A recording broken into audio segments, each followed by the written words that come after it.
नमस्कार, मैं मोनिका और आप सभी का स्वागत है न्यूज़ 1 प्लस में, जो सत्य, साहस और सेवा के साथ सब सच दिखाता है। आज हम फिर हाजिर हैं आप सभी के साथ एक नई स्टोरी लेकर। हम इस वक्त मौजूद हैं साकेत कोर्ट के बाहर, साकेत डिस्ट्रिक्ट कोर्ट के बाहर, जहां पर दो मुजरिमों को लेके आया जाता है। फिर उसके बाद एक मुजरिम दूसरे मुजरिम के ऊपर हमला करके उसकी जान ले लेता है। कोर्ट के अंदर जब मुजरिमों को पेश किया जाता है जज के सामने, उसी वक्त दो कैदी आपस में लड़ भिड़ लेते हैं। उसके बाद ही उनको एक जो कैदी होता है वो दूसरे कैदी की हत्या कर देता है। आखिर उस वक्त पुलिस प्रशासन कहाँ थी? कई सवाल उठ रहे हैं। चलिए यहाँ के लोगों से बात करते हैं कि आखिर पूरा मामला क्या था और उनका क्या सोचना है इस कहने पर, इस बात पर क्या सोचना, इतनी बड़ी दुर्घटना हो गई। चलिए बात करते हैं लोगों से। तो देखिए हमारे साथ साकेत कोर्ट के जॉइंट सेक्रेटरी अनिल बसोया जी हैं यहाँ पे, इनसे बात करेंगे। सर आखिर घटना क्या हुई थी? लॉकअप जो होता है जहाँ पर कैदियों को लाया जाता है कोर्ट में पेश करने के लिए, वहाँ पर कैदियों को कोर्ट में पेश करने के बाद जब वहाँ पर ले जाया गया तो उनमें बताते हैं झगड़ा हुआ, एक हाथापाई शुरू हुई और एक दीवार होती है लॉकअप में टॉयलेट को सेग्रीगेट करने के लिए, उसमें से एक के सर में लगा और वहाँ पर एक की मौत हो गई। सर बट पुलिस फोर्स भी तो उस समय तैनात रही होगी, उसके बाद इतनी बड़ी घटना। पूरी पुलिस फोर्स होती है लॉकअप में, पूरा पुलिस वहाँ पर तैनात होती है, काफी सारा स्टाफ होता है। लेकिन ये जो घटना हुई है फ्रैक्शन ऑफ सेकंड में हुई। जब तक वो लॉकअप का गेट खोल के अंदर गए, जैसे शोर शराबा आया अंदर गए, तो तब तक उनमें से एक को चोट लगी थी। उसको जैसे हॉस्पिटल ले जाया गया, हॉस्पिटल में उसे ब्रॉड डेड डिक्लेयर। क्या दोनों कैदी जो वहाँ पे मौजूद थे कोई आपस में लड़ाई झगड़ा हुआ? हाथापाई उनमें शुरू हुई है। उनके पीछे उनकी क्या एनिमिटी थी, क्या रिवेंज थी, ये हमें नहीं पता। अभी इन्वेस्टिगेशन का पार्ट है, इस पे देखा जा रहा है। सर क्या जिस तरह की घटना हुई है उस तरह साकेत कोर्ट को लेकर आप क्या कहना चाहेंगे? नहीं, बिल्कुल इस तरह की घटना निंदनीय है, इस पे ध्यान दिया जाएगा। यहाँ पर सिक्योरिटी, वैसे हम ये नहीं कह सकते कि सिक्योरिटी बिल्कुल खराब है। 15 साल से हम यहाँ पर देख रहे हैं, प्रॉपर फ्रिस्किंग के बाद हर किसी को यहाँ पर अलाउ किया जाता है। इस केस में भी कोई वेपन यूज नहीं हुआ है। 2 लोगों में हाथापाई हुई, अनफॉर्चुनेटली एक का सर दीवार से लगा और एक की डेथ हुई। तो पूरी सिक्योरिटी को एक छोटे से इस इंसिडेंट को लेकर नकार दिया जाए, ये कहना गलत है।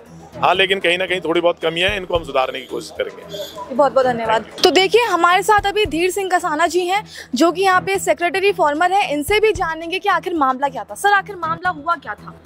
देखिए, एज पर माई नॉलेज, सुबह जब ये तिहाड़ से कैदियों को लेके आते हैं तो एक खारजा कहते हैं जिसके अंदर इनको बंद रखते हैं, और इन दोनों कैदियों में जो मरा है, इसने, जो मैंने सुना है, इसने जिसने मारा है उसके भाई के ऊपर हमला किया हुआ था।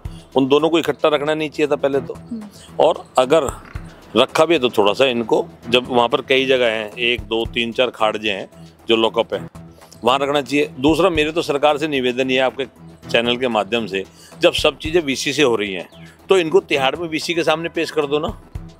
क्या इनको सिक्योरिटी में यहाँ लेके आना, कितना ट्रांसपोर्टेशन लगता है, कितना ट्रैफिक रोड पे जाम होता होगा, कितना प्रशासन को दिक्कत आती होगी कि इतना बड़ा, आप समझे कितने कैदी आते हैं। तो इनको वीसी पेश कर दो। हर कोर्ट में वीसी है, इनकी आइडेंटिफिकेशन है, वीसी पे खड़ा कर दो। आइडेंटिफाई करना है ना, सिर्फ आइडेंटिफाई करना होता है, वीसी पे खड़ा कर दो। बाकी तो इनसे कुछ पूछना ही नहीं होता। वकील ने अगर गवाही भी करानी तो वीसी से करा दें इनके, ये खड़े रहेंगे वहाँ पर, और मुलाकात करनी है तो वकील साहब वहाँ कर ले। तो इतना इसको सरकार को समझना चाहिए कि अब ये टाइम आ गया। कई बार यहाँ पर मुलजिमों के आपस में झगड़े भी हुए हैं, तो उसको देखकर पुलिस को सतर्क रहना चाहिए था। पुलिस को ये पता होना चाहिए था कि अगर इनमें से किसी 2 कैदियों का आपस में कोई झगड़ा है तो उनको एक सेल में नहीं बंद करना चाहिए था। सर वही अभी जो है पुलिस प्रशासन के ऊपर सवाल खड़े हो रहे हैं कि जब दोनों कैदियों की आपस में लड़ाई हो रखी थी, उसके बाद भी दोनों कैदियों को एक साथ रखा गया, उसके बाद एक कैदी की मृत्यु हो गई। ये ना समझी है।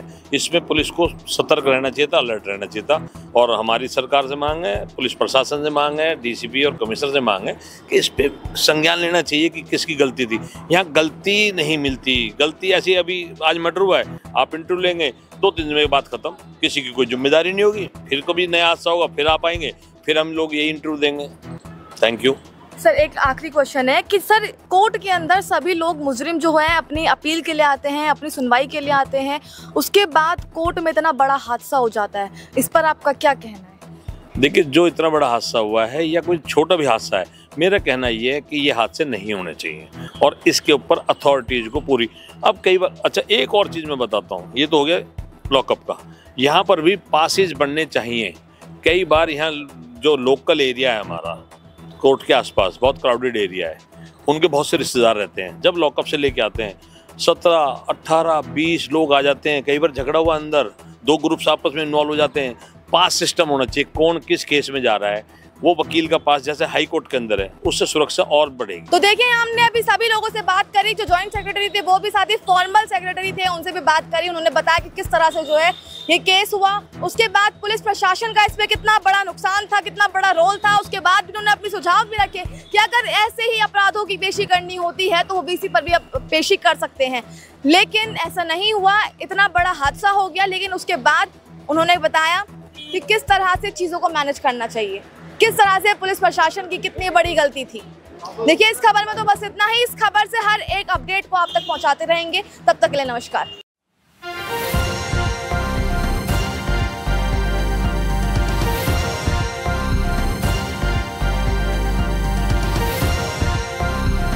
आप देख रहे हैं News One Plus, हर वक्त हर खबर।